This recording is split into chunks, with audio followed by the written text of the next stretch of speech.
Bonjour Pierre-Yves. Alors, Bonjour Eric. pratiquement un quart du championnat a été joué là. Est-ce que tu peux nous faire un premier bilan sur le début de saison? On va faire un bilan très simple. C'est qu'au niveau comptable, on est dans les temps, puisqu'on n'a pas connu la défaite. On est sur 4 victoires, 3 nuls. Donc c'est très satisfaisant. Et au niveau du contenu, le bilan est bon aussi, parce que je trouve que l'équipe dans l'animation offensive a progressé, notamment notre animation offensive sur le jeu extérieur, dans les couloirs. Même si de notre côté gauche, on doit pouvoir encore améliorer les choses, d'avoir un peu plus d'affinité et de rythme dans nos enchaînements dans les couloirs, sur ce côté-là. On a gagné en efficacité offensive aussi, on avait du mal en début de saison à déstabiliser nos adversaires et à trouver des décalages pour finir. Donc il y a eu un mieux ces dernières semaines et ça s'est matérialisé par plus de buts marqués. Donc il y a une satisfaction aussi parce que dans le contenu on progresse et c'est satisfaisant. Maintenant il y a des secteurs de jeu sur lesquels on peut faire mieux encore en termes de constance, d'efficacité. Donc on y travaille. Sur le plan comptable, justement, l'USSM est troisième avec 6 points de retard sur Le Mans, mais tout reste jouable, je pense. Oui, le championnat est encore long. Comme tu le disais, on est à la mi-temps du match de demain contre Vitré, on sera pile au quart du championnat. Donc beaucoup de points encore à distribuer. Et puis les confrontations directes avec Le Mans n'ont pas encore eu lieu. On a déjà joué Romorantin, on avait partagé les points chez eux en début de saison.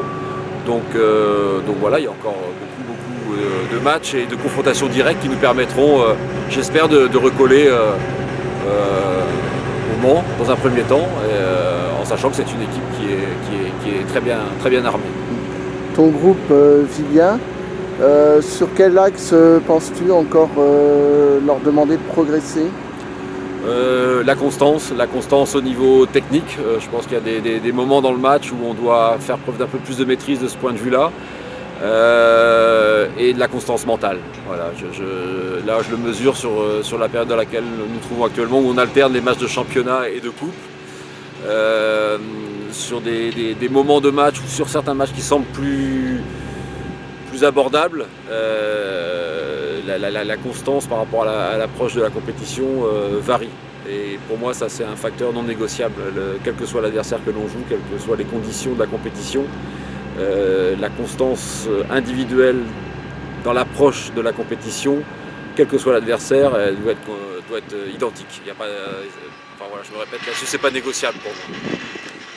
Sur les premiers matchs, sur plusieurs matchs, même, ils ont marqué dans les toutes dernières minutes de temps de jeu. C'est vraiment une qualité morale, mentale. Oui, il y a peut-être aussi un facteur athlétique. Depuis plusieurs saisons, en regardant les chiffres, on s'aperçoit qu'on a souvent un goal average très positif dans le dernier quart d'heure de la première mi-temps et sur la dernière demi-heure des matchs. Donc c'est une constante à l'US Saint-Malo. Donc je pense que les deux facteurs sont liés. Il y a effectivement, on le voit cette année, un facteur mental fort pour aller gagner les matchs ou parfois revenir au score. Comme ça avait été le cas à Romorantin notamment, et puis le facteur athlétique qui montre que l'équipe sur 90 minutes est usante. Depuis le début de saison, là, le public vient nombreux à Marville, on est à plus de 1000 spectateurs de moyenne. Le COPSER vous accompagne sur les déplacements, comment vous le ressentez sur le terrain? Je pense que déjà sur les saisons précédentes, le public à Marville a toujours été présent, mais on en veut toujours un petit peu plus. Alors c'est vrai que le COPSER, là, notamment à travers les déplacements, chose qui était rare les saisons précédentes, on les voit quasiment partout, même à Romorantin, ils organisent eux-mêmes leurs déplacements et ils y joignent l'utile et l'agréable. Au niveau culturel, ils ont visité le château, un des châteaux de la Loire dont je ne me souviens plus le nom, en allant à Romorantin. Ils sont allés à Honfleur visité Honfleur quand ils sont venus nous voir au Havre. Je trouve cette démarche là hyper positive. Je trouve ça, l'idée est juste géniale. Et puis égoïstement, on sait qu'on peut compter sur eux parce qu'ils sont près de nous, même loin du stade de Marville. Et puis pour revenir sur l'affluence à Marville, au-delà de l'ambiance comme le COPSER, c'est aujourd'hui on a clairement un noyau de 1000 fidèles réguliers. Il y a quelques saisons en arrière, on était loin de ça. Je me souviens à mon arrivée, le club avait 200-250 spectateurs à Marville. Voilà, maintenant j'aimerais que ce millier référencé de spectateurs, on aille en chercher 100, 200, 300 de plus peut-être sur les saisons qui viennent, de façon à avoir,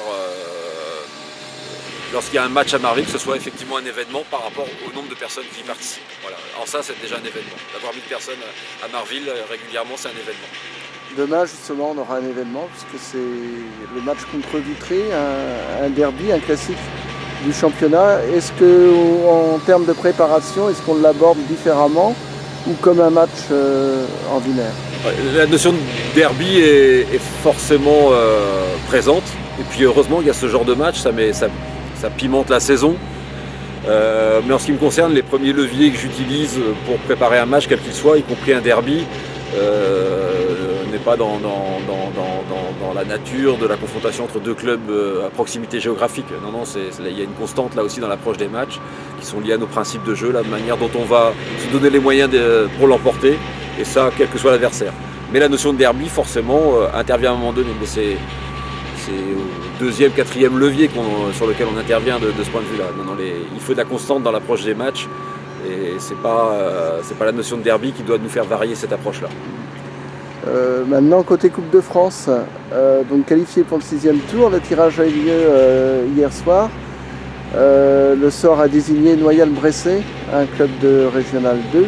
Quelle est ta réaction sur ce tirage? Par principe, accepter le tirage tel qu'il se présente. Voilà, parfois il vous semble clément, parfois il vous semble très dur. Là on a tiré une R2, je rappelle que l'année dernière au même stade on avait tiré Concarneau à Concarneau. Voilà, c'est le charme de la coupe. Déjà au tirage il faut un peu de réussite. Pour l'instant en termes de niveau d'équipe rencontrée on est épargné.